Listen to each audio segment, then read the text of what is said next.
আজকে আমরা যাব জনাই। হুগলি জেলার এক প্রাচীন গ্রাম জনাই। হাওড়া থেকে কডলাইন ট্রেন ধরে জনাই রোড নেমে টোটো করে যাওয়া যায়। আমরা যাচ্ছি বাইকে। জনাই বিখ্যাত মনোহরা মিষ্টি এবং প্রাচীন রাজবাড়ির পুজোর জন্য।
কলকাতা থেকে মাত্র 30 কিলোমিটার রাস্তা, 1 ঘন্টা সময় লাগে।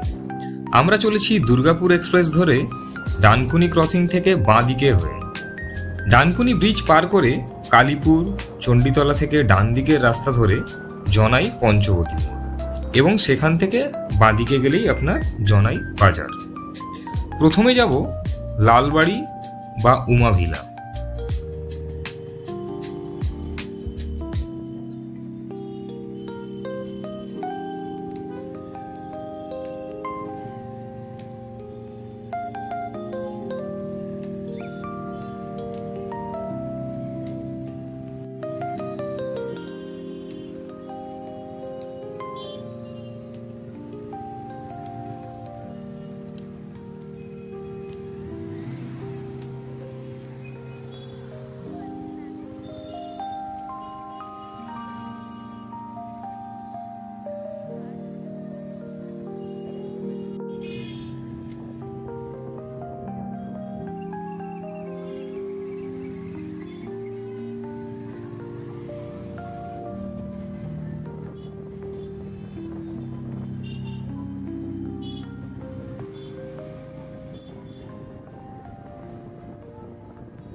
জনাই গ্রামের মধ্যে দিয়ে বয়ে গেছে সরস্বতী নদী, যা এই জায়গাটিকে সেই সময় পর্তুগিজদের ছোটখাটো বন্দর বলা যেত।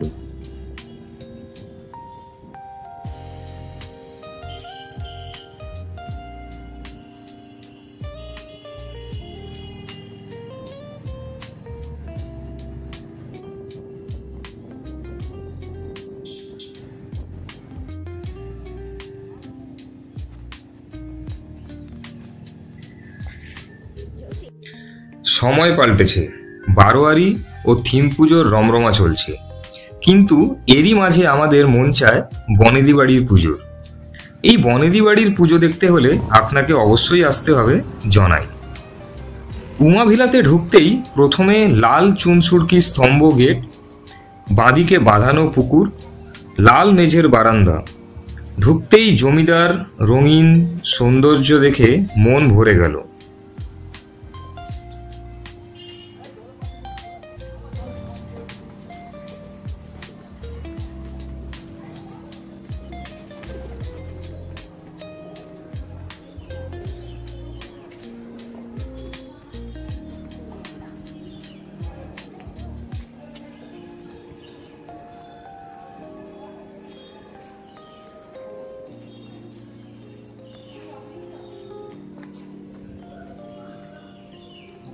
সেই জমিদারি ব্রিটিশ আমল। এই বাড়ির প্রতিষ্ঠাতা স্বর্গীয় উমাকান্ত মুখোপাধ্যায়। বাজার এলাকায় অবস্থিত বলে এই বাড়ির নাম বাজার বাড়িও বলে থাকে অনেকে।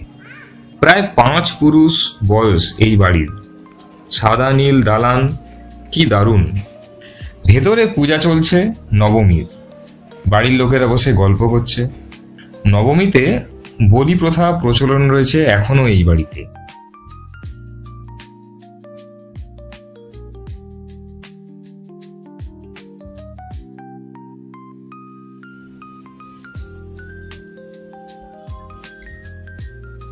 এরপর আমরা চলে গেলাম জনাই মাঝের বাটি বা বাড়ি। বাজার থেকে একটু এগিয়ে গিয়ে বাঁদিকে লাল রঙের দালান বাড়ি। এটি ঐতিহাসিক নিদর্শন, যা পূর্বে মুখোপাধ্যায় পরিবারের অন্তর্গত ছিল।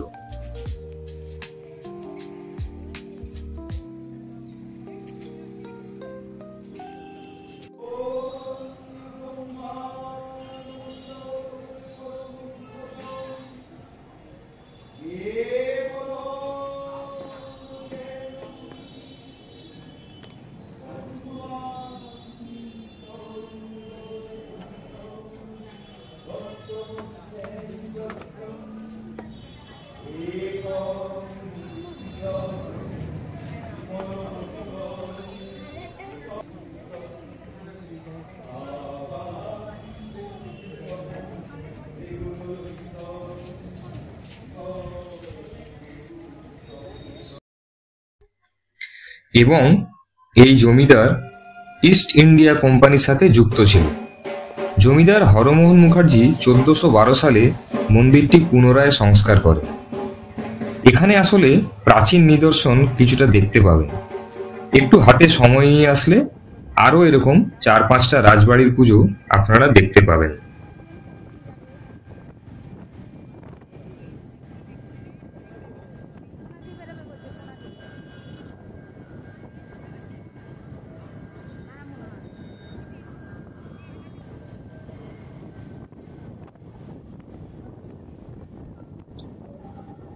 জনাই বাজারে পেয়ে যাবেন বিখ্যাত মনোহরা মিষ্টি।